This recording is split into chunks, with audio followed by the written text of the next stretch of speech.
Hi there, this is class number 8 and we will be talking about phrases. We suggest that you review classes 4 to 7, classes 4, 5, 6 and 7, so that you attend class number 8 after having reviewed some important notions that will enable you to understand what we mean by phrases. A brief recap, I think, will help you a little, but you need to go back to those classes if you're not fully familiarized with concepts that are related to morphology or morphosyntactic analysis. So again, let us quickly review some of the things that we have said. In previous classes, we have talked about the fact that words are constituents that are made up of other constituents, and that the relationship between the constituents that make up the word are rule, govern, and hierarchical. We're saying this here because these two notions, the notion of hierarchical arrangement of constituents and the notion of rule governance, will also apply to phrases. So we will here very briefly state that words are made up of morphemes that are either bound or root free. So let us say the case of play, that is a free morpheme that can get some sort of attachment. Let us think of inflections such as the ed inflection for the past tense, where we can go from play to played. We can have a free morpheme play and a bound morpheme played in order to make up a constituent. Now, we shouldn't think of these constituents again in terms of bigger and smaller, free and bound only, but in terms of hierarchy, in terms of different types of constituents, where we will get attachments because we need to specify past tense. We have simply made reference to one category of word, a verb, play, played.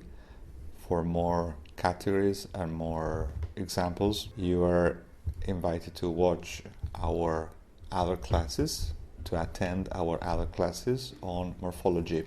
In a whole other class, we talked about the fact that words belong to two different types of categories. There are content words and there are function words, and we stated that nouns, verbs, prepositions, adverbs and adjectives belong to content words. We have also problematized the fact that adverbs may or may not be content words. However, we will here state that they are content words on traditional grounds.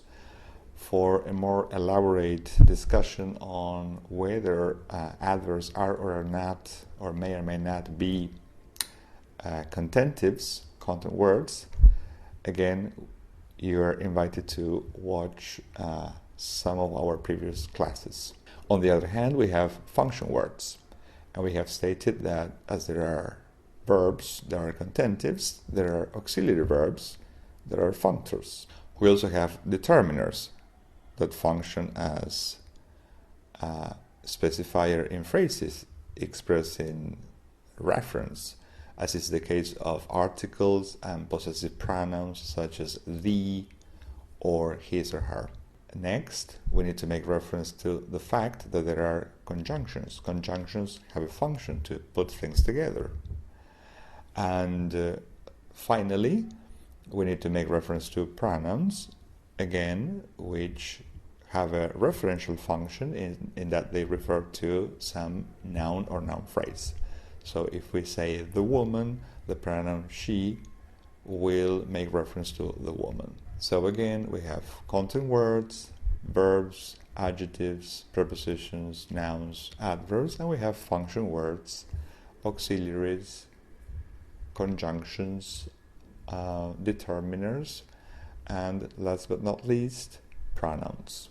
We will now move on to the level of the phrase, and we will see that at the level of the phrase there are a lot of things that will be happening that are of a very different nature to the kind of operations and things that we have dealt with so far.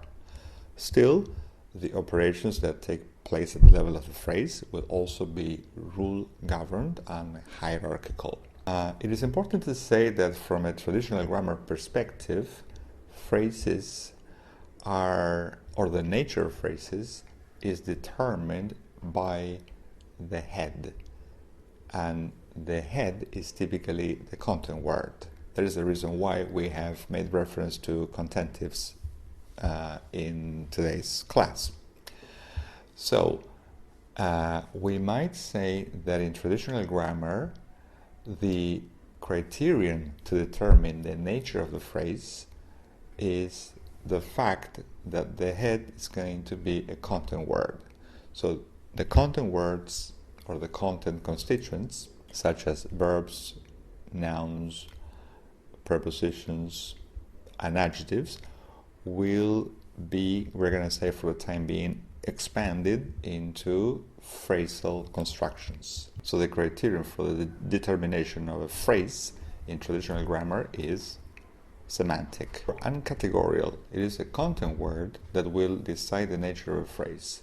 So as we have verbs, prepositions, adjectives, and nouns, we will have verb phrases, prepositional phrases, adjectival phrases, and noun phrases. So from a traditional grammar perspective, function words never head, they are never the heads of phrases.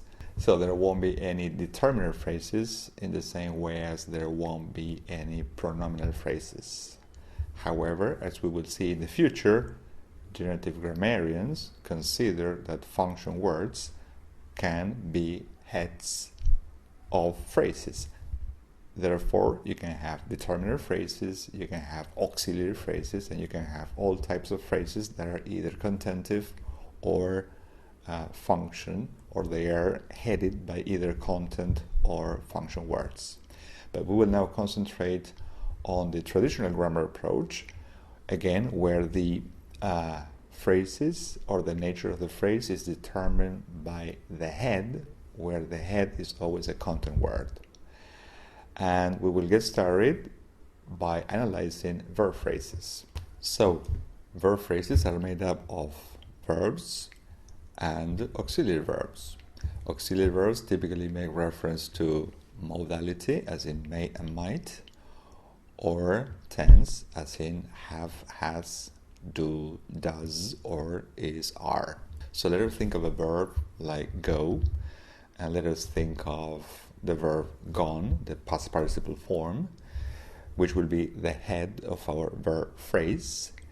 And now, in order to have a phrase, we need a whole other type of constituent, again the auxiliary verb.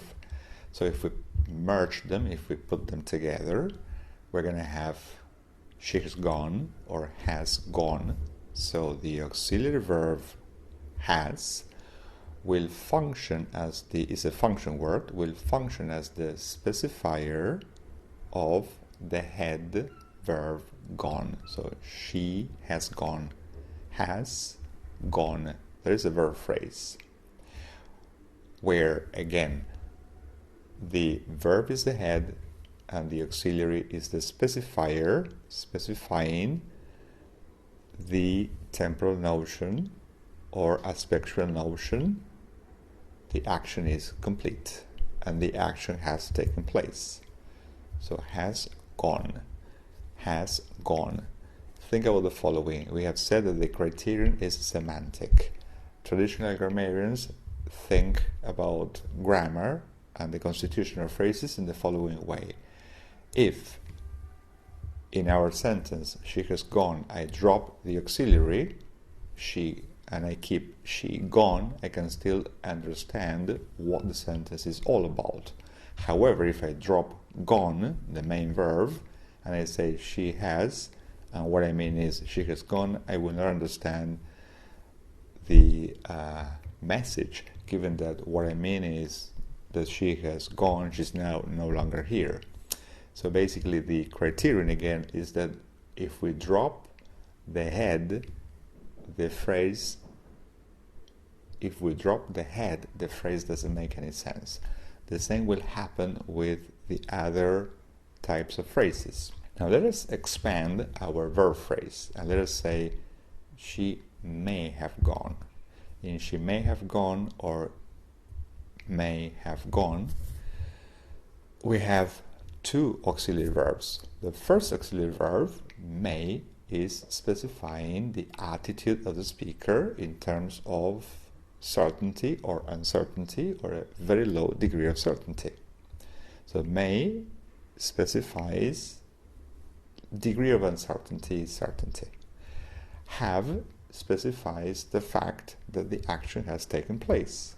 So that's a temporal notion, and it's also an aspectual notion. We will discuss these categories, tense, aspect, modality, in future classes. So in she may have gone, may expresses the attitude of the speaker in terms of degrees of certainty and uncertainty.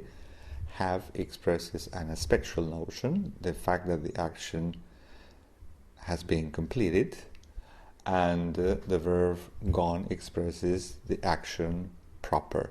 So she may have gone. So notice that phrases are so far made up of two different types of constituents: head verbs and specifiers. Specifier auxiliary verbs in the case of verb phrases, again specifying modality, tense, and aspect. So far we have two different types of constituents: heads or head verbs and specifiers or specifier auxiliary verbs. Okay, what about adjectival phrases? Adjectival phrases such as very beautiful will also consist of a head adjective beautiful and a whole other constituent, very, again a specifier, in this case specifying the intensity of beauty. So we can say very beautiful, we can say quite beautiful, we can say extremely beautiful. So specifiers specify, in the case of adjectival phrases, intensity. Again, we have a phrasal construction, we have a phrase, in this case an adjectival phrase, consisting of a head and a specifier. Head adjective beautiful and some sort of adverb, extremely, quite, pretty beautiful, very beautiful, specifying the intensity, in this case, of beauty. Let us now move on to prepositional phrases. Prepositional phrases are different in one very important respect. Let us bear in mind that prepositions express location or direction. So think of the preposition on. In order to make up a phrase, in this case, we're going to say that first we need not a specifier but a complement. Given that a preposition is a constituent that is prepositioned before a nominal or noun-like element, we will get phrases such as on the table, where on is the head of the prepositional phrase and the table is the complement. By complement we mean the obligatory requirement. Again, given that prepositions are prepositioned, that is, positioned before some nominal element. And we're going to have expressions like in the kitchen, on the table, in the park. What is also interesting about prepositional phrases is that they can have not only complements but also specifiers. So you can say things like right on the table. If you say right on the table, you're going to have a prepositional phrase on the table with a specifier. So the whole construction right on the table is going to be the prepositional phrase. On is going to be the preposition heading the construction on the table, where again the table is the complement, and right specifying exactly where the element or thing is located.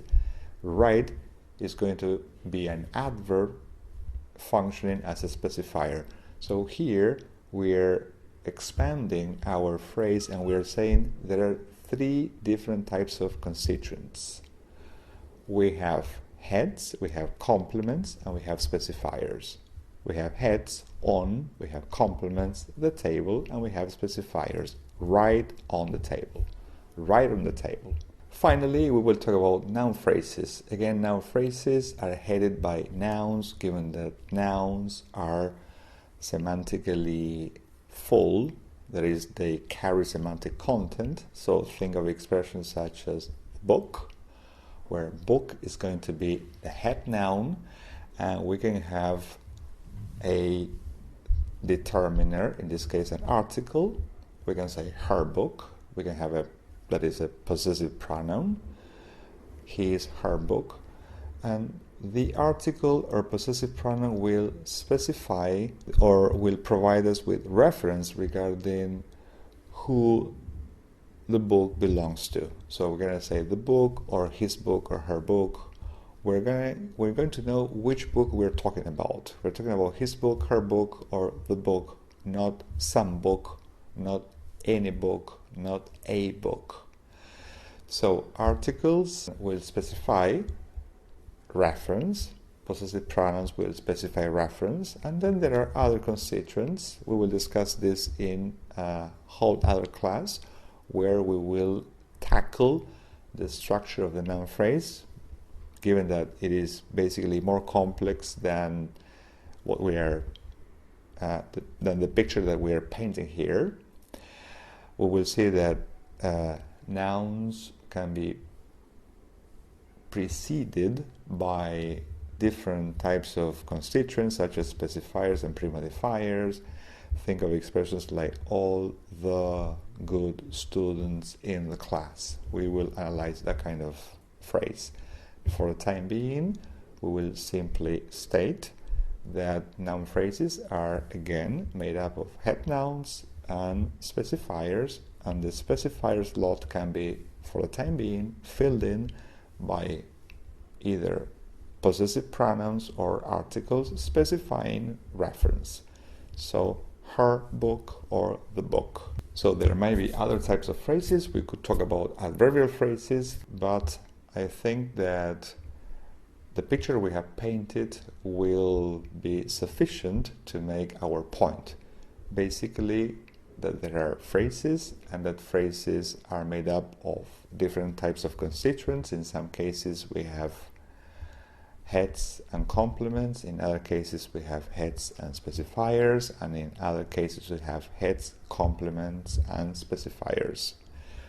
More importantly, phrases need to be headed, and the head will belong to a category, noun, adjective, verb, preposition, which will determine the nature of the phrase, as we have already stated, on semantic grounds. This is a very partial picture, but we are definitely moving on, given that so far we've been talking about morphology and the constitution of words on the one hand, and the fact that words belong to different categories. Today we are entering what we can call syntax. So this is a class, or this is a course on morphosyntactic analysis. So we have covered morphology, and now we're covering syntax. More about the structure of noun phrases, and in the future also we will discuss the structure of clauses in the near future. So bye-bye. If you like our class, please subscribe to it, share it, like it. See you in class number 9.